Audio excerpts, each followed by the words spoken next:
আসসালামু আলাইকুম, jasmine cooking হাউসে আপনাদের সবাইকে স্বাগতম। আজকে আপনাদের দেখাবো vegetables egg noodles recipe. Noodles আমরা কম বেশি সবাই রান্না করতে পারি, তাই আজকে আপনাদের একটা সহজ এবং ঝটপটের নুডলস রান্নার রেসিপি দেখাবো, যেটা বড় ছোট সবাই অনেক বেশি পছন্দ করবে। আর নুডলস পছন্দ করে না এমন মানুষ খুঁজেই পাওয়া যায় না, তাই আজকের রেসিপিটা সবার ভালো লাগবে। আর ভালো লাগলে আমাদের চ্যানেলটিকে সাবস্ক্রাইব করবেন এবং লাইক কমেন্ট শেয়ার করে আমাদের পাশে থাকবেন। তো আর কথা না বাড়াই, চলুন দেখে আসি এই নুডলসটা আমরা কিভাবে রান্না করি। তো প্রথমে আমরা নুডলসটা সিদ্ধ করার জন্য চুলায় বেশ খানিকটা পানি বসিয়ে দিয়েছি, আর ওখানে দিয়ে দিয়েছি স্বাদ মতো লবণ এবং দিয়ে দিব 2 টেবিল চামচ তেল।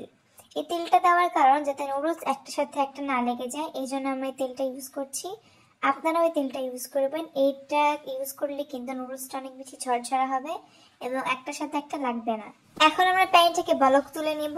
বলক অলরেডি চলে এসেছে। এখন আমরা এখানে দিয়ে দিব 2 প্যাকেট নুডলস। দেখতেই পাচ্ছেন আমরা 2 প্যাকেট নুডলস নিয়ে নিয়েছি। এখন আমরা নুডলসগুলো গরম পানির মধ্যে দিয়ে দিব।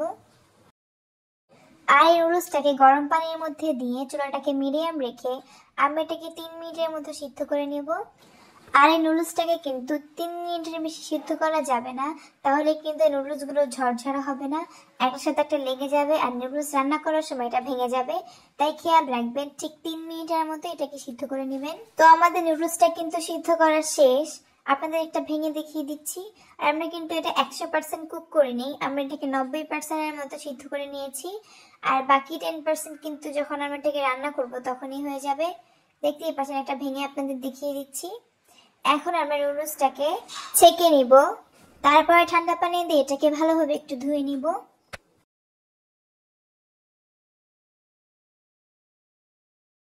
আর ভিডিওতে দেখতেই পাচ্ছেন আমাদের নুডলসগুলো কিন্তু একটা সাথে একটা লেগে নেই এবং খুব ভালোভাবে ঝরঝরে হয়েছে। এখন আমরা চুলায় একটি প্যান বসিয়ে দিব আর দিয়ে দিব 1/3 কাপ তেল। তেলটা যখন গরম হয়ে যাবে তারপর আমরা এখানে দিয়ে দিব আধা কাপ পেঁয়াজ কুচি। পেঁয়াজ কুচিটাকে তারপর হালকা ব্রাউন করে ভেজে নিতে হবে।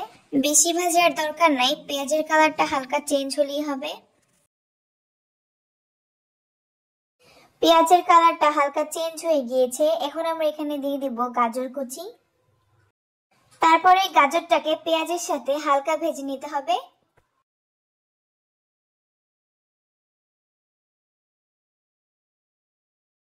গাজরটাকে হালকা ভেজে নেওয়া শেষ। এখন আমরা এখানে দিয়ে দিব মটরশুঁটি। আপনারা আপনাদের পছন্দ মতো যে কোনো সবজি ব্যবহার করতে পারেন, কোনো সমস্যা নাই। এখন আমরা এখানে দিয়ে দিব স্বাদ মতো লবণ।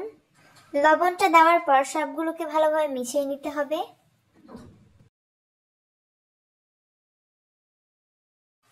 এখন আমরা এখানে দিয়ে দিব টমেটো। আর আমরা টমেটোগুলো কিন্তু লম্বা লম্বা করে কেটে নিয়েছি, আপনারা আপনাদের পছন্দ মতো যে কোনো ভাবে কেটে নিতে পারেন। আর দিয়ে দিব কাঁচামরিচ কুচি। এখন এই সবগুলোকে ভালোভাবে ভেজে নিব।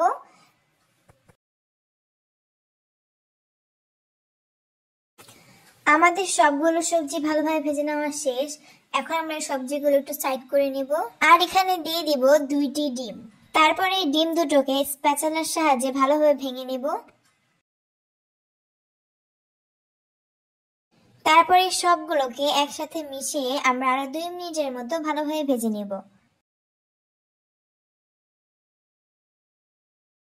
তো আমাদের সবগুলো সবজি ভেজে নেওয়া শেষ। এখন আমরা সিদ্ধ করা নুডলসগুলো এখানে দিয়ে দিব এবং নুডলসটাকে সবজির সাথে ভালোভাবে মিশিয়ে নিব।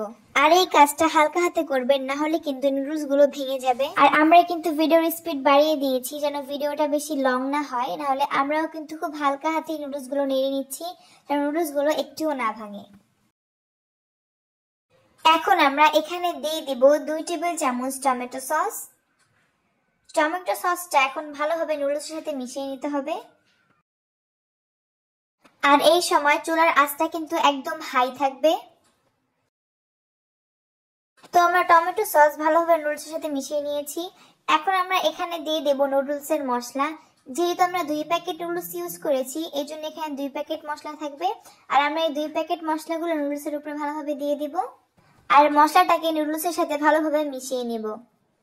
আর এই মিশানোর কাজটা সাবধানে করবেন যেন কোনোভাবে নুডলসগুলো ভেঙে না যায়।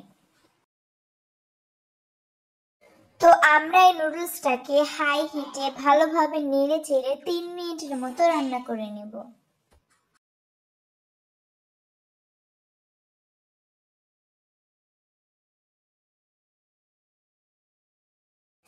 তো আমাদের নুডলসটাকে 3 মিনিটের মতো রান্না করা শেষ। এখন আপনাদের পরিবেশন করে দেখিয়ে দিচ্ছি। তো এর মধ্যে আমাদের নুডলসগুলো আমরা পরিবেশন করে নিয়েছি। কেমন হয়েছে আজকের এই ভিডিওটা আমাদের কমেন্ট করে জানাবেন। আর ভালো লাগলে আমাদের চ্যানেলটিকে সাবস্ক্রাইব করবেন এবং লাইক কমেন্ট শেয়ার করে আমাদের পাশে থাকবেন। আর এই রেসিপি ফলো করে সবাই একবার হলো নুডলসগুলো বাসায় রান্না করবেন আর আমাদের জানাবেন আপনাদের এটা কেমন লেগেছে। আর দেখতেই পাচ্ছেন নুডলসগুলো কতটা বেশি ঝরঝরা হয়েছে। তো আজকে এই পর্যন্তই। আগামীতে দেখা হবে কোনো নতুন কোনো রেসিপি নিয়ে। তো সবাই ভালো থাকবেন, সুস্থ থাকবেন এবং আমাদের জন্য দোয়া করবেন। আল্লাহ হাফেজ।